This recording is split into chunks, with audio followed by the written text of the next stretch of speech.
Bunyog, bunyog, halikan na kasama ka. Bunyog, kapag buklod ay may pag-asa. Luzon, Visayas, Mindanao, isa ang pananaw. Sa bagong Pilipinas ang bunyog isisigaw. Bunyog, bunyog, bunyog.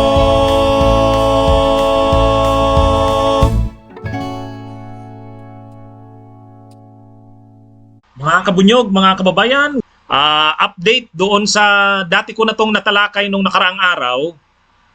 Ito'y tungkol sa pagpatay. Isa na namang binatilyo. Nung una, yung nabalitaan natin, yung nabalita natin nung isang araw, 17 years old yon, yung pinatay sa Navotas si Jimboy Baltasar. Yung mistaken identity, pulis din ang nakapatay. Mga pulis ng Navotas.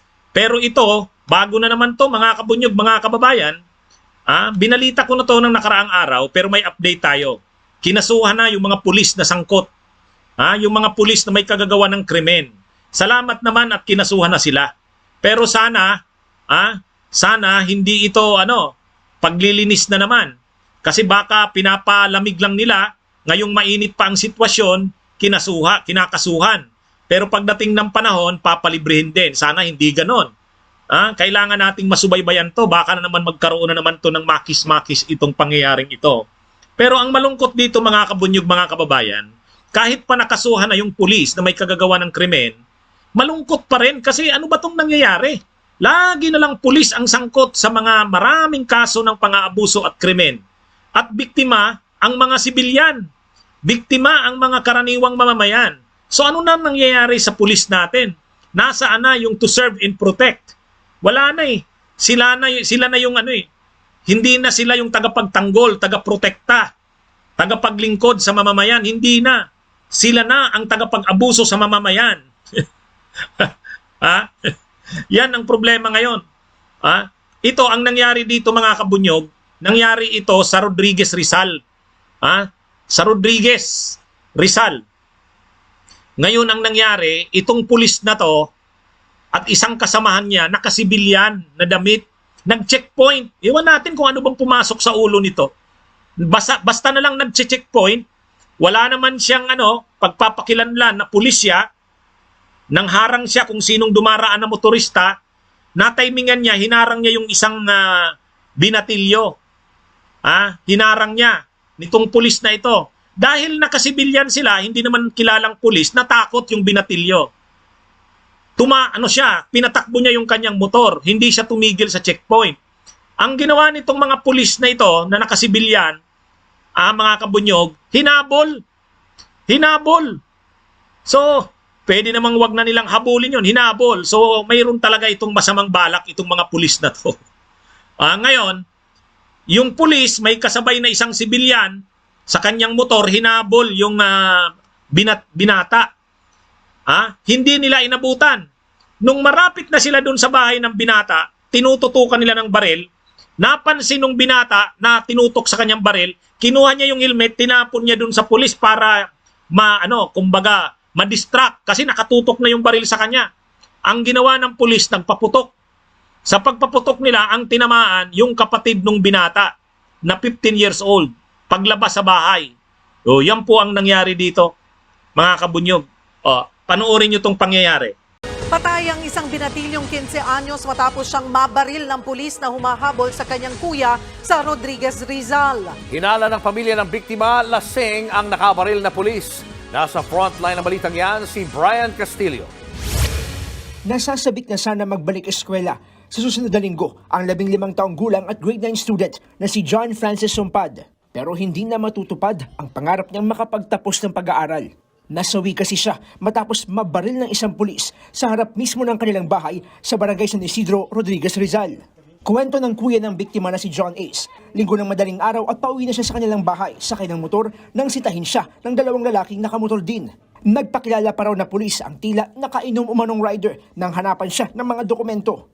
Mga lasing po kasi, tas nakasibilyan kaya di ko talaga iniisip na mga pulis.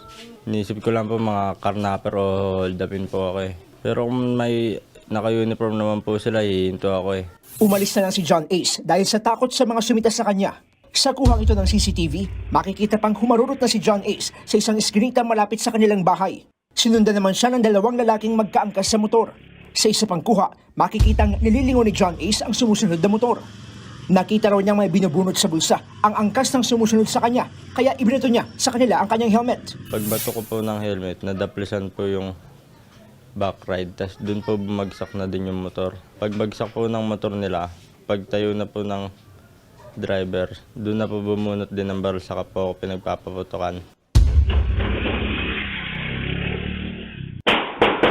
Apat na beses daw na pinaputukan ang nagpakilalang pulis si John Ace, pero imbes na siya ang tamaan, napuruhan sa dibdib si John Francis na nagkataong lumabas ng bahay. Naisugod pa sa ospital ang biktima, pero hindi na siya naisalba. Yan, mga kabunyog. So yan ang nangyari. Grabe. Ano na bang nangyayari sa mga pulis natin ngayon? Ngayon ang nangyari dyan mga kabunyog, nakasuhan na yan. Kinasuhan na yung mga pulis. Ito yung balita.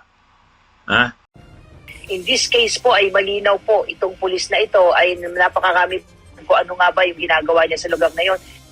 Hindi ligtas sa investigasyon ang hepe ng pulis na nakabaril at nakapatay sa isang minor de edad sa Rodriguez, Rizal noong August 20. Ayon kay Philippine National Police Public Information Office Acting Chief, Police Colonel Jean Fajardo, inalis na rin ito sa pwesto dahil sa insidente. Pinalitan siya ni Police Lieutenant Colonel Arnulfo Silencio. Si Colonel Piquero po ay administratively relieved from his post to give way to the ongoing investigation po to determine kung nagkaroon din po ng administrative lapses on his part under the doctrine of common responsibility po. Bagamat ng negatibo sa paraffin test, nagpositibo naman sa ballistic exam ang baril ni Police Corporal Sabilio matapos na makitaan ng gunpowder residue. Hindi naman aniya nakalagay sa medical exam ng mga ito kung positibo sila sa alcoholic test o kung nakainom ng alak ang dalawa. Sabi daw po ng attending physician, he will just wait kung siya po ay mapapadalan po ng summon or subpena para i-explain po yung findings po niya as specified po doon sa medical certificate. Base sa resulta ng pagsusuri na ipinadala ng Internal Affairs Service, nagpositibo naman sa methamphetamine hydrochloride o shabu si Jeffrey Baguio. All the more na dapat talagang itong imbestigahan. At sa ngayon, ma'am, kasalukuyan ay nakakulong pa rin po itong dalawa na ito while iniintay po natin yung resulta po or resolution na ilalabas po ng prosecutor's office patungkol po dun sa kasong kriminal na ating isinampa laban dito sa dalawa. Kasong homicide at frustrated homicide ang isinampa ng PNP laban kina Sabilio at Baguio.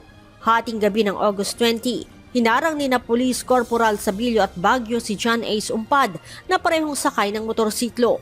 Nagpakilala umanong pulis si Sabilio subalit hindi naman ito naka-uniforme kaya't hindi huminto si John Ace. Nagkaroon ng habulan hanggang sa tapat ng bahay ni Umpad. Akto umano nabubunot ng baril si Sabilio kaya't binato ito ng helmet ni Umpad. Nagpaputok ng baril si Sabilio subalit ang tinamaan ay ang kapatid ni Umpad na si John Francis na noon ay palabas ng kanilang bahay. Leia Ilagan, UNTV, News and Rescue. Diyos ang aming sandigan, serbisyo publiko ang aming pinahahalagahan. Grabe. At ito pala, positive na positive sa shabu itong mga ito. Ito nakainom, sabi nung binata, nakainom itong pulis at saka yung kasamahan niyang isa na sibilyan. Talagang at nung tinest ito, nag-positive sa shabu. Naalala nyo rin mga kabunyog, yung Chief of Police ng Mandaluyong, positive rin sa shabu.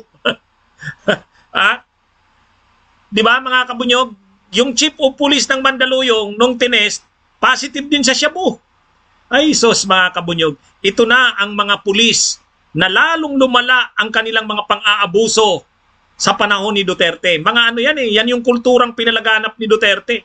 Kaya nga ito, nakakalungkot, sabi nung ama nung binatilyong napatay, nakakalungkot daw na napatay yung kanyang anak. Iniingatan niya daw ito.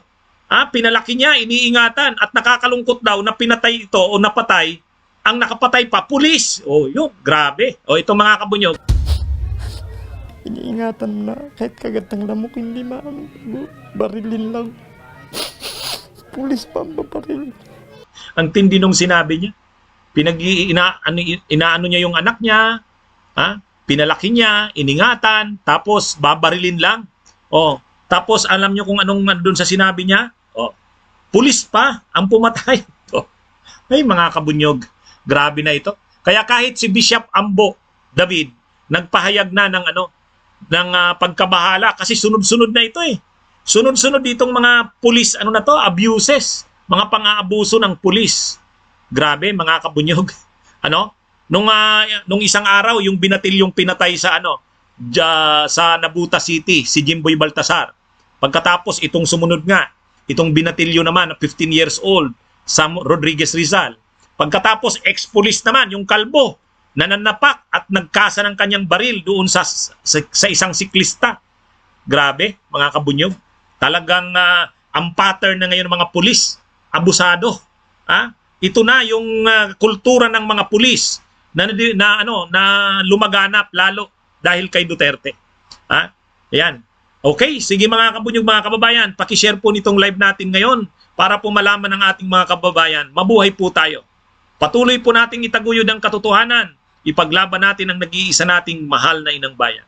Bunyog, bunyog, halikan na kasama ka. Bunyog, kapag buklod ay may pag-asa. Luzon, Visayas, Mindanao, isa ang pananaw. Sa bagong Pilipinas ang bunyog isisigaw. Bunyog.